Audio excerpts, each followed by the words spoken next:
So I had two Starbucks today with my shots of espresso. We're in a hotel room tonight because Kitty is in the hospital nearby, and we were going to see how that went. And also because my exhaust pipe broke. There was a section of it, I think I posted it online, if not, I'll check.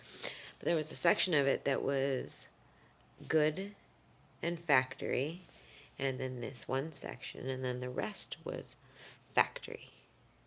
But this one section looked like it had been replaced, and I'm guessing that happened at about the time that it was sitting at the port. And they decided to cut that section out, put a super rusted piece there, so that if any point they just needed to hit it, it would break. Because I heard them hit it the night before. So I had to get that replaced. I went out to my vehicle and it smelled like crack whore. Imagine that. And I'm laying next to Vita and my leg is next to her and she just keeps shaking from the drug. Vita is very sick from this.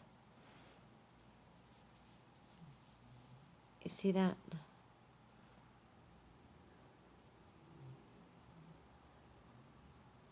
It's very dank in the air because as soon as I went outside, I had another energy drink. And their response to that is to gas, gas, gas. And I brought my gun in, which seemed to piss them off. So, afraid to get shot. I hope so. I hope you are afraid to get shot. But of course, you'll never take that chance, will you? Because you'll make me unconscious. You'll never step foot in here unless I am. Right. Unless you're totally, totally, completely sure that I'm out cold. Then you'll step your foot in here. Because if not, I have the right to shoot you.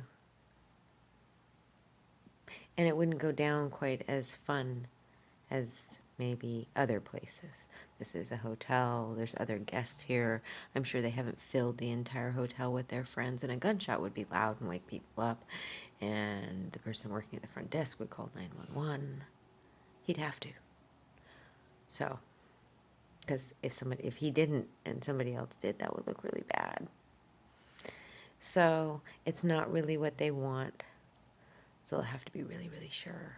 So what they're going to do is gas and gas and gas, despite killing Kitty. Despite the fact that Kitty is going to pass away. Despite that fact. They're going to continue to gas the shit out of these fucking animals. Neither one of them has pooped in 24 hours, and I've taken them out twice, and they're too drugged to even go to the bathroom. They're too fucked up. So there's a black couple in here. He's planning on raping me. And there's a guy that went out to get pizza. And for the feds, if you're paying attention, I would go check any of the areas that they sell pizza around my hotel room, which is near the Tualatin Emergency Vet. And then I would check the cameras, if they have them, at the Fred Meyer that is directly in back of us, because they're having a lot of guys driving around that parking lot. When I went out there, they were just driving around and zooming around and trying to be like, I'm here, be afraid, we're waiting to rape you, bleh. So, I'm probably getting my vehicle because it stank like crack whore. It smelled gross. It's funny, I opened the bathroom door, which should smell, because I'm pretty sure there's poop in there.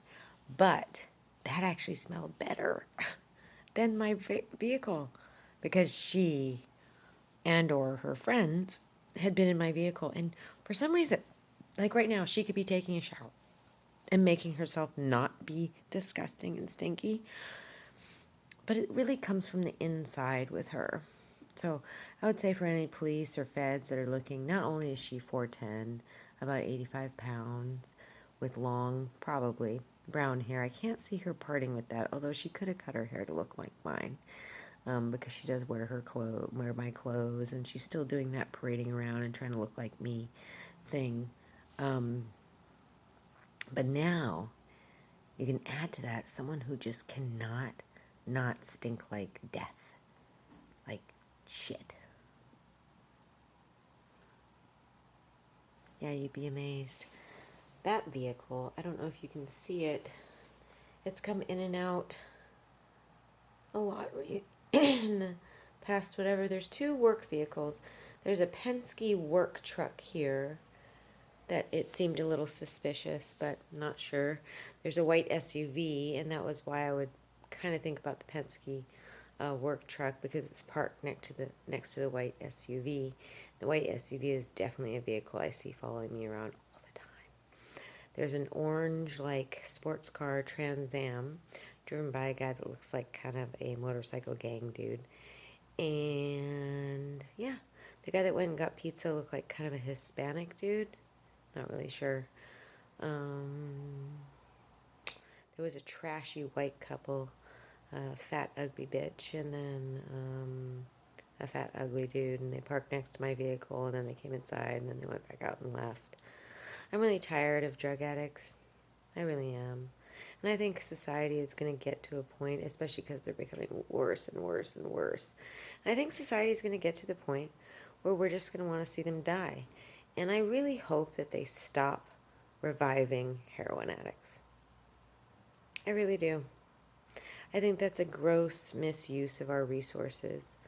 And for a group of people that, if you overdose on heroin, because this is what those kind of people do, because they become so detached from being human with the drugs. And really, they've already been murdered themselves. I mean, let's be real. Drug dealers and drug traffickers are murderers because those people will never be the people that they were before they started doing those drugs. They never will. And those people are essentially gone already. They're lost. They're murdered. And in place of them, of who they used to be, are these creatures that don't care about themselves and don't care about any other living thing on the planet, period. And that just doesn't do well for society. And they're just replicating and replicating and replicating. And I'm like most people. There was a period where you feel bad. You see them and they just look so blah, and they're suffering and they're crazy and they're just like, but they're so destructive to themselves and to everything they touch in their life. Everything. They just destroy, destroy, destroy. If they're parents, they try to destroy their children, and they just don't care about anything. So I think there is going to be a time, and it's going to be harsh when homeless people, especially homeless drug addicts, which there's so many of them now, are just really going to be written off by society, especially the more, and I hate these things where people decide to give them a place to live because they're really just they're tired of watching them, they're tired of looking at them, they're tired of them shitting in the bushes, they're tired of them just being there all the time and taking over, and they have these facilities for them, and I doubt it's actually that there's not enough facilities, although that may be true, but they don't want to be in them because they don't want to have to follow rules, and I'm sure the rules suck. Like, you can't do drugs, you can't drink, and there's probably other rules that do suck. However, it's not your house, it's free. And instead they say, well, no, I'd rather live on the streets. But the streets aren't yours. That's the problem. They're everybody's. And so your choice to decide to live on the street isn't really your decision. So if you have housing being provided for you, it really shouldn't be a choice whether or not you go back to the streets or not. These people should be required to not be on the streets because the streets are everybody's house. So, drug addicts, I'm sorry. Just over it. Over it. Over looking at them, overseeing them, over knowing that this crack whore bitch is a drug addict and that she's friends with drug addicts and she's friends with the people that traffic drugs. And of course, those are the big